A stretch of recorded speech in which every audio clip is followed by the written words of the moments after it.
Well, thanks, Mike, and thank you for keeping me on my toes because I was anticipating going second, but I'm going to practice adaptive management and jump right in.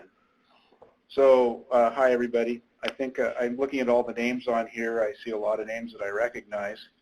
I want to give a special shout out to Rich Walker, who at the SAF meeting a couple weeks ago announced that there'd be a presentation today by Steve Brink, and for just 1 second, I thought I was going to get out of it. But no, that wasn't the case at all. All right, so let's go on with this presentation, and I'll take you first through a history of regulation in California. So, the Board of Forestry has been around since the 1880s, and to be honest, most of the focus in the first 50 years or so had been on fire protection.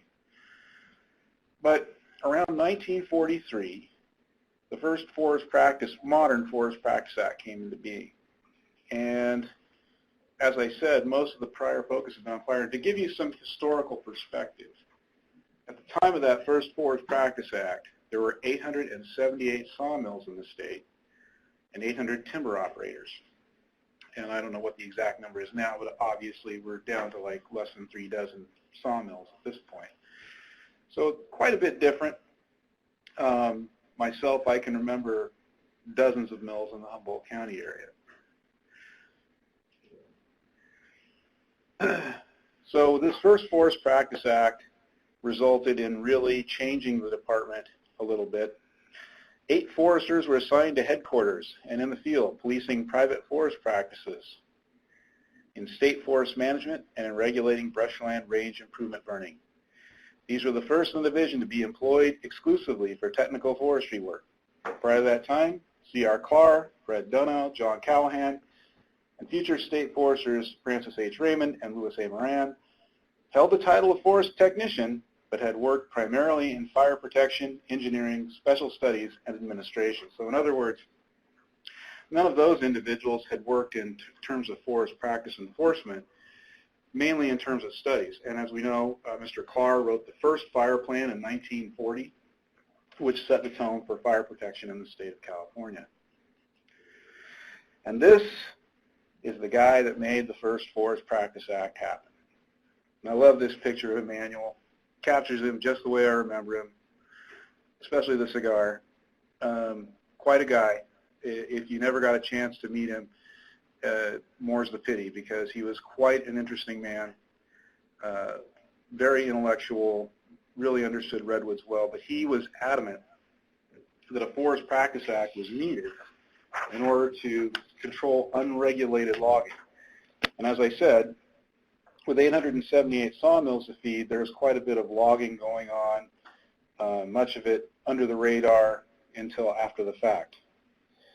There is the man that was the driving force between the first modern Forest Practice Act. And here you see Governor Warren signing that act into law. This is, let's see if I can do this. This is Emmanuel right here, sitting behind the governor.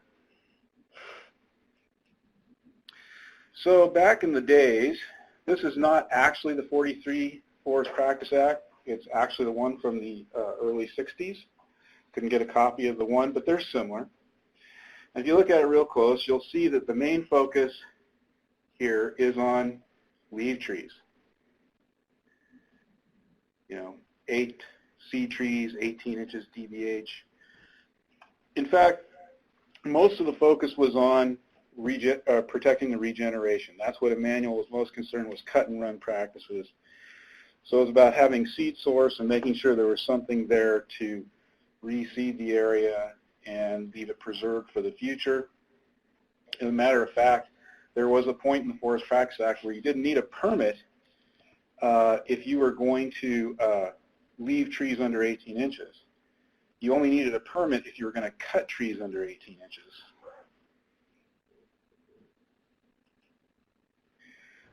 So how did the 43 Forest Practice Act start evolving into what we have today? Well, I look at 3 main things that helped trigger our evolution in the rules.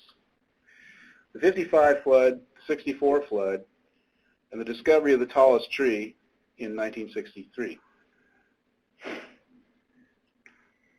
Here's a picture from the 1955 flood. This is in the Eel River, probably somewhere around Red Crest or Weot. The 55 flood more or less wiped out Pepperwood, Myers Flat, Weot, but they rebuilt after that, just in time for the 1964 flood. So if you've ever been through Humboldt County and you're taking the bridge from Rio Dell across to where Eel River Sawmills used to be, there's a green bridge right there. That section still stands today. They rebuilt, obviously, the north end of the bridge. That's how high the river was, and it was quite something.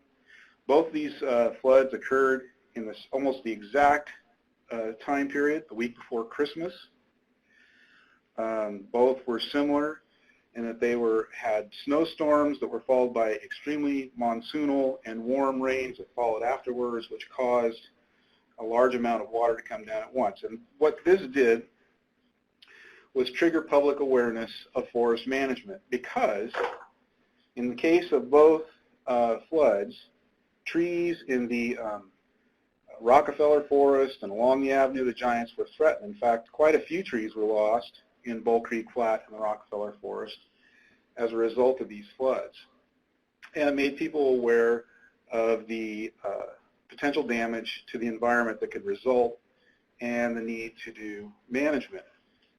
Coupled with that, this tree was discovered. What we like to now call the alleged former tallest tree, because since that time other trees have been discovered. Very interesting tree. Top fell out of it. A sucker, actually. It was 48 inches DVH when it hit the ground. Quite a tree. Discovered by Rudy Becking. This was former Arcata National lands. But people became increasingly worried about the loss of groves like this because, as you can see, this is on the alluvial flat right next to Redwood Creek. And Redwood Creek had experienced some pretty severe flooding during those two floods. So people were much more aware and became very interested in forest management. But the thing that triggered forest management regulation in California was this. In 1969, the Bayside Timber Company received a permit from the San Mateo County Planning Commission. Here's an interesting bit of trivia if you ever want to win a bar bet. The San Mateo forester at the time was Len Tice, who later went on to CAL FIRE. Good guy, long since retired. The forester for Bayside Timber that was negotiating the permit was some guy named George Gentry, and no, that's not me. I'm not quite that old, but it's a guy I know pretty well. In any case, the Board of Supervisors, because of this heightened awareness, and in spite of the fact that the Planning Commission had insisted on 22 adjustments to the plan, overrode the decision. So Bayside sued them, and they won in Superior Court because state law preempts county law. But it was appealed, and they overturned the Forest Practice Act at the appeal level. And they didn't appeal it necessarily on this particular permit, but they appealed and overturned it because they found that the current Forest Practice Act was unconstitutional owing to too much industry influence. Weird thing about that time period, for a short while there were actually no forest practice rules. And the industry more or less agreed to operate under the old existing rules, even though they were no longer in effect, while Zeeburg-Nedgedly was being worked on. So you had Zeeburg-Nedgedly passed in 1973, in spite of this initial void. An interesting time, because you basically had a lot of people theorizing what a Forest Practice Act should look like. Professor Vox actually wrote a report that said there should be two types of foresters, one that just did general practitioner work and one being a forest planner. And the forest planner would essentially write harvest plans, and that would be it. There wouldn't be any additional review. That just would be a certified individual writing it. Complicating all this was the decision in NRDC versus Arcata National that ruled that Zeeberg Nedgley was subject to the California Environmental Quality Act. Ah, yes, those were the days. Hard to believe it's been 40 years. Notice the sign that says, Brown has put the weasel in the chicken coop. I believe that's Governor Brown 40 years ago. Kind of interesting to look back on stuff like that.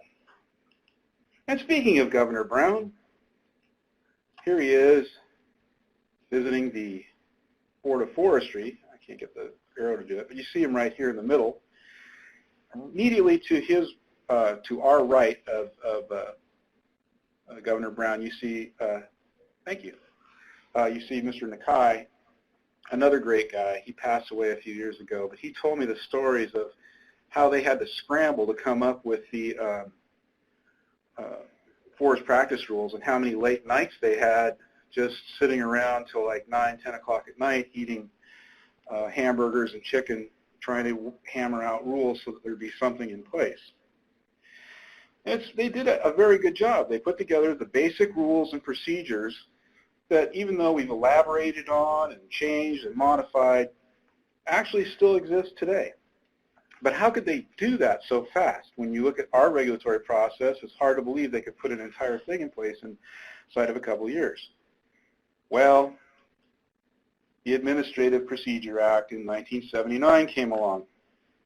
And so you have the Administrative Procedures Act, which now says that when you do something, you don't just file it with the Secretary of State, which Mr. Nakai and the board have been doing for years. Just they put it together, finalize the rule package, and send it to the Secretary of State after they voted on it to be posted. The Administrative Procedure Act adds an entire different level of review to regulations. And you'll see here that it's got to meet a test when you do go through the Administrative Procedures Act. Proof of necessity, clarity, consistency with other rules and regulations, authority under the law to adopt the regulation, references to pertinent legal authority, including court decisions, non-duplication with laws and other regulations. And as we used to like to say, 2 out of 6 ain't bad. I'll let you guys guess which one those were. So once you've gone through a process like this, it becomes incumbent upon you to develop a process for how you're going to handle regulation. So the board has a policy in place that dictates what has to be done. So you have your initial work to review a regulation, to put it together, to bring it to the fore, and here it is. You define the need. The committee and the staff will review or direct the review of pertinent literature and scientific information, summarize and synthesize the information, develop the record, develop guidance for the rule development, and develop draft rule language. That's staff and committee work. Those of you that have attended board meetings know how that works. We have 3 committees, and so people get together and they review these things, and then it may take a year, it may take 2 years to bring something forward before it's finally ready for review. This depends on how complicated. Now, over the years, board staff has grown, and so now we have this well-machined or well-oiled machine where we all sit around in ties, working at our desks, sharing information, trying to get stuff done, and so we're working on the rule. The executive officer, now this is an interesting picture because as you can see right here, I don't really remember having the crew cut, but this is when I was directing staff to get something done. I'm trying to figure out why Matt Diaz is looking so angry at me. Probably has something to do with the fact that I disagreed with him on this particular decision, but man, we caught him right in a huge glare right there. So here's the rulemaking process. Here's where we make sausage. So you have the state agency, and they open the record. They do a notice of proposed rulemaking right here. Your initial statement of reasons, which justifies what you're doing, and the text of the regulations. And then you put it out for a 45-day comment period. Then you receive those comments, And the interesting thing here, notice public hearing as scheduled or by request. There's no requirement to actually have a hearing on regulation. You can basically say, I got 45 days to hear comment, and if you want to have a hearing, you can request it. But the board has always scheduled the hearing regardless. And this goes on to how the thing finally gets adopted, including a final statement of reasons and potential other hearings to modify it further when you have major changes. And then the rulemaking record is closed. This is a typical public hearing. Oh wait, no, that's the wrong one. This is a typical public hearing, or as I like to call it, the Last Supper. This is the one where we adopted the anadromous salmonid protection rules. Note the poor suffering executive officer in the middle. Thank you, Richard Ginger, for memorializing this moment. I'm sure it'll go right up there with all the great artwork in life. So let's talk about the rules themselves. What are the significant rules of the past decade? This one here, Road Rules 2013, was probably one of the more complex and important regulations that was adopted in the last decade. This one basically reorganized all the road rules and dealt with issues like hydrologic disconnection and a few other outstanding issues that had not been dealt with in terms of drainage from roads and crossings, where most of our monitoring shows that the bulk of the problems are. Reorganizing the rules themselves was probably the most complex thing, because you pull it out of one place and you stick it into another, and you're not really sure if you've created a dead end somewhere. This one, Class 2L, Identification and Protection, was an outgrowth of the anadromous salmonid protection rules, in which we identified language that was inconsistent, and so we had to go back in and remodify those rules. I'll take a second here to talk about the lumber products assessment because it figures later on in the talk. So the board had the lumber products assessment, and our basic issue there in the regulation was to establish which products would be subject to the tax for lumber products. But that isn't the real important part of the regulation or the statute. The real important part is that it generates the income for the forest management program, enforcement program for the state of California now. This program brings in a significant amount of money. It goes to fund the CAL FIRE, the Department of Fish and Wildlife, Water Quality, California Geologic Survey, all those positions. And remember, when the Forest Practices Act started in 1943, they hired 8 foresters to help them with enforcement, and now we're well over 100 in the CAL FIRE alone. It's still a pretty hefty jump, no matter how you look at it. Emergency notice for sudden oak death. This was something that the board's always been interested in, the sudden oak death situation. This is one of those regulations where I'm not really sure how necessary it was. It has not been used very much, but it is there if people need to go in and do emergency procedures to remove sudden oak death. Recirculation review by director. This is a process issue. If significant new information is received, then the plan has to go out for recirculation, which adds a lot of time for reviewing timber harvest plans. I saw the recent statistics. I think the average plan now is something like 3.5 months, maybe just over 3 months, whereas in the old days it was probably very close to the minimum. Aspen meadow and wet area restoration was something that we dealt with for restoring meadows, taking care of aspen areas. It was kind of controversial when we did it because it involves removing all the conifers in a meadow or aspen area. But I also think that it was a very important one because it'll set up the next part of my talk talking about restoration. Other significant rules: operations on saturated soils and stable operating services. This one, the last supper picture you saw, the anadromous salmonid protection rules of 2009, was a serious undertaking. We had interim rules for threatened or impaired watersheds in place for a significant amount of time, and we undertook an exhaustive scientific literature review, along with a panel of experts to come up with these new rules. It basically took from start to finish about 4 years. And then you see some others here that I won't spend any time on. The outlook for 2016 in regulation. And now this part of the topic is just particularly related to the Board of Forestry and Fire Protection, and that alone. So right now the board has a lot of staffing constraints. They're down, I think, 5 positions. It's not they haven't lost them, but we've had people transfer, and so they don't have the staff they used to have. And so they're somewhat constrained by the lack of available staff to move anything forward. So they've had to be very careful and prioritize things very carefully.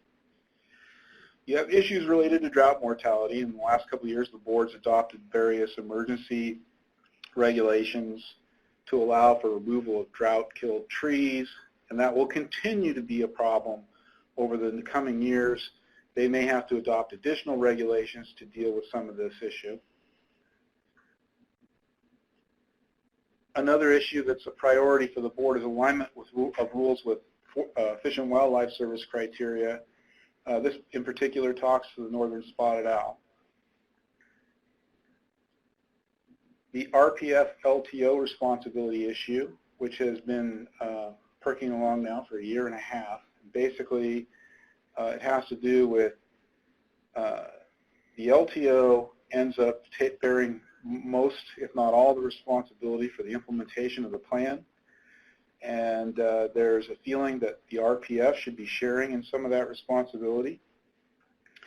And they're still working on that. It's hard to see where that one will come out. Usually these things end up more in the education arena than they do the regulatory arena.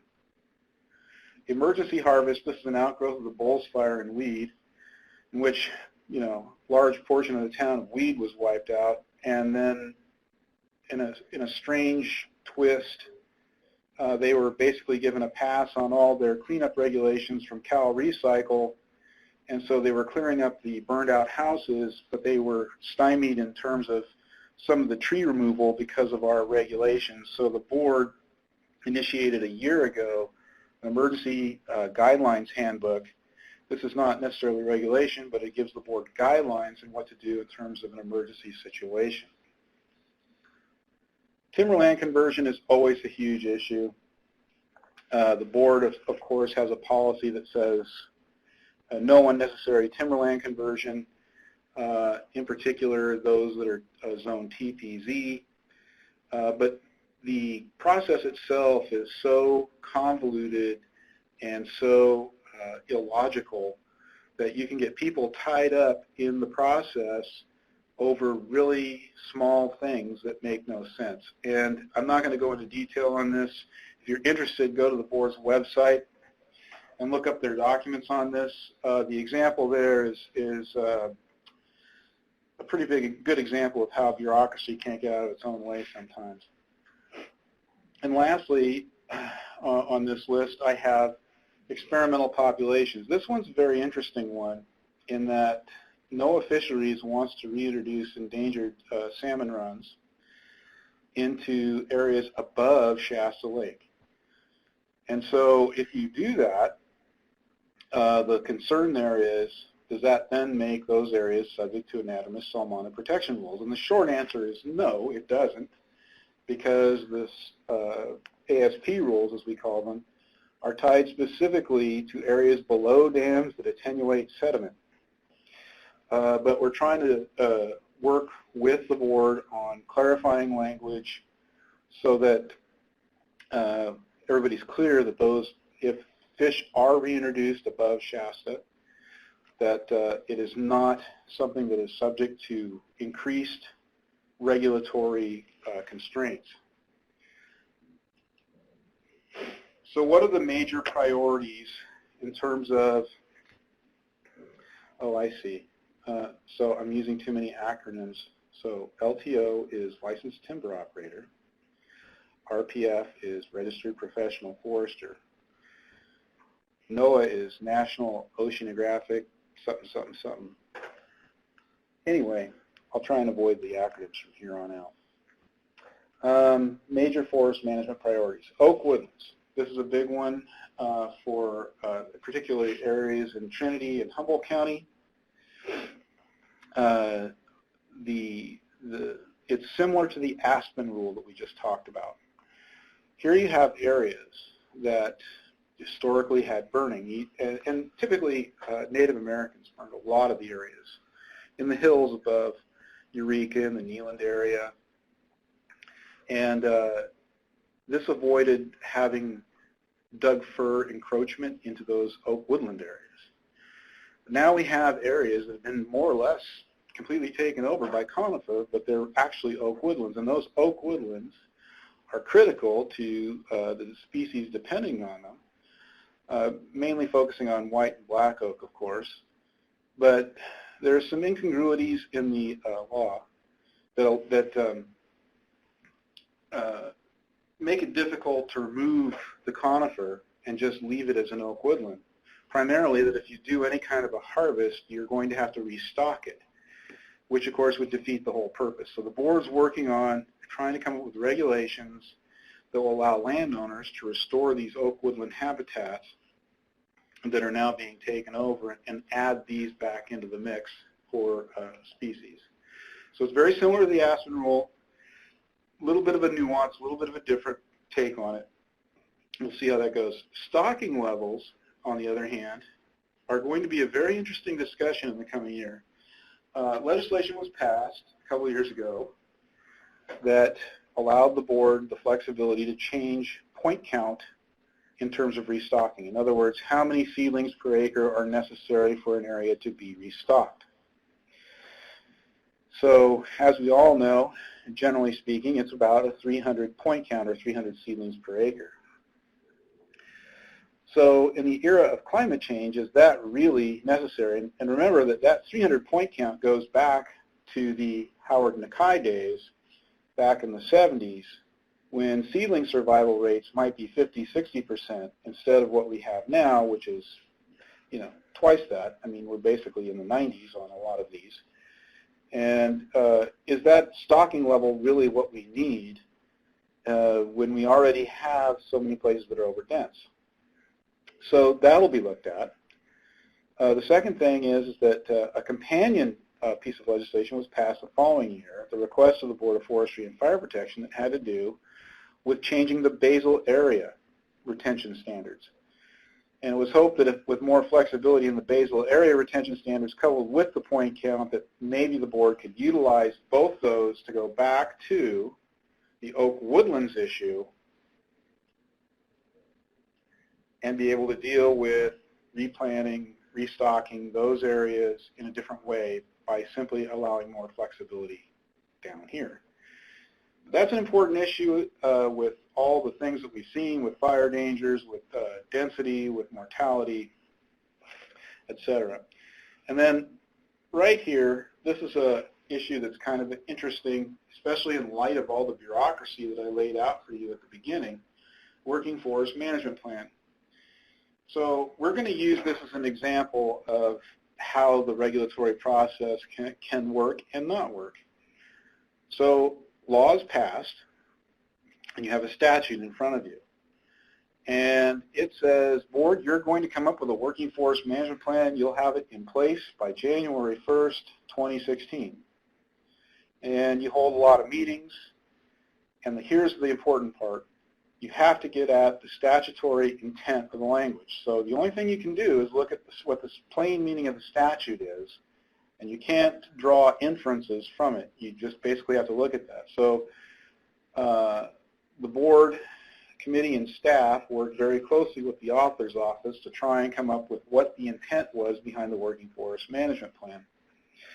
An oversimplification might be that it was looking at putting in the non-industrial timber management plan, which is for landowners of less than 2,500 acres, putting those standards into place for owners that are larger than that go up to 15,000 acres. So a long-term management plan for owners of 2,500 to 15,000 acres. And this plan would allow them to have some certainty as to harvest, because once the plan's approved, then they go basically to a notice of operations type scenario where they file a notice to say I'm harvesting pursuant to my management plan. A little nuance to this one is it has more of a review period. It has review periods, so you have to come back and revisit it with the agencies every so often. The board went through and at the very end of last year felt they had it where they wanted it. They sent this to the Office of Administrative Law. And remember those slides I showed you for consistency, authority, clarity, necessity. The Office of Administrative Law looked at this particular regulation and had several questions about whether or not we had covered the things that were necessary in order to make it through. The board decided that rather than try and make it work by working it through the Office of Administrative Law, to pull it back and work on it some more. And so they have. And next week they're having another workshop. They've had a couple already. They're going to have another workshop, this one in Reading, to try and work through the issues that they had. Simultaneous to this, this particular regulation was sued on the issues of whether or not statutory intent was really followed, but on the legal grounds that the proper adoption process was not followed. I'm not really sure where that stands when the regulation's already been pulled back and will have to be readopted, but we'll see.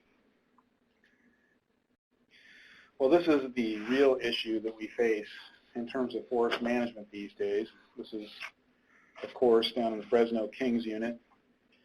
And the unit chief was telling us that when he looked at this area in April of last year, about 1/3 of the trees were gone. And as you can see, they're pretty much all gone in this particular picture. That will continue to be an issue in front of the board if this problem just keeps escalating. As we know, there is the Tree Mortality Task Force, which the governor is an outgrowth of the governor's proclamation, which is looking at regulatory approaches to address this widespread mortality and how you can efficiently remove all this. The problem is where this mortality is occurring, there's almost no infrastructure to take care of it. So essentially you have dead trees and not much else that you can do about it other than pile them. I want to talk also briefly about the lumber assessment that I brought up previously. AB 1492 has really changed a lot of things that we do and how we look at things. And the money's available not only for the personnel that are enforcing the forest practice rules or reviewing THPs, but also for research. And so I want to talk a little bit about the Effectiveness Monitoring Committee.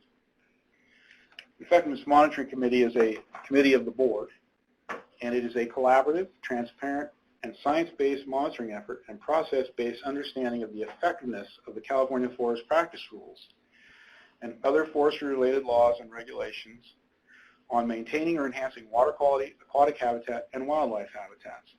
Now, this is patterned after what Washington did in their timber, fish, and wildlife program.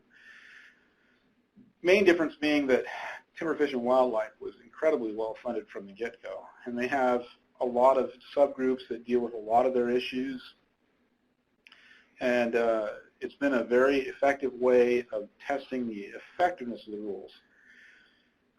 So what does this mean for the future? Well, this year in the budget they got over $400,000 assigned for this committee to do research, to assign to projects. In addition, an additional staffer was added to the board to help support this particular committee's work. So I think of this as like the beginning of something that can really help us with our deeper understanding of whether or not the rules are effective. A lot of times we focus too much on the implementation of the rules rather than the effectiveness of the rules. And so here we are. I think that's Clay Brandow up there. Assessing the effectiveness of a multi-plate arch, which are always really cool to look at. But it will help establish the benchmarks for what we're looking for in terms of overall quality, and therefore we can assess the impacts better. And I include this because scientists are always cool, and they're always looking at, look, sterile lab and everything like that. It looks just exactly like a forestry lab. There's no mud, there's no paint cans, there's no nothing. But it does open up the issue of where are we going with monitoring in the future. And of course, one of the things that we look at is whether or not bio objectives are being met. So there's a whole stream of thought now in terms of assessing, stream, that's a good pun. Anyway, there's a whole chain of thought here that goes into assessing the quality, not only of the water, but the quality of the invertebrates, the biological quality of the water. These are the kind of things that I think the future holds, is looking at things on a statewide basis, getting samples and looking at various things that will tell us whether or not the quality objectives are being achieved. And so I come to my last slide, and before I do, I want to talk about other issues related to the regulation of forest management, because it's not just the Board of Forestry and Fire Protection. On the one hand, you have the Regional Water Quality Control Boards with their mandate under Porter Cologne to either issue a waste discharge report or a waiver, depending upon the need at that particular place and how forest practices fit into that. And you also have the California Department of Fish and Wildlife, and I'm going to use them as an example here for the first part of my talk, or this particular portion of my talk. The commission, the Fish and Game Commission, just recently heard and accepted the recommendation of the California Department of Fish and Wildlife that the Humboldt marten, or coastal marten, depending on how you look at it, might be warranted for listing, which now triggers a status review by Department of Fish and Wildlife. And the other issue was that they received the status report on the northern spotted owl and determined that after reading that, their status report said that listing might be warranted. And so they will move forward with deciding on what to do next with those. So what you're going to see more and more of is these issues related to species, not so much related to operational aspects of forest management, but in terms of species management. And so how we deal with those is going to have big implications for overall forest management down the road. In terms of water quality, things have been more or less improved, I believe, as a result of the anadromous salmonid protection regulations and the road rules. I think we are doing a much better job in terms of implementation and effectiveness. All the studies and all the reviews seem to say so, and I feel much better about where that's at. Species with things like the gray wolf moving in, it's an open-ended question. It's hard to say just what impacts all these things are going to have in management because they're so unknowable.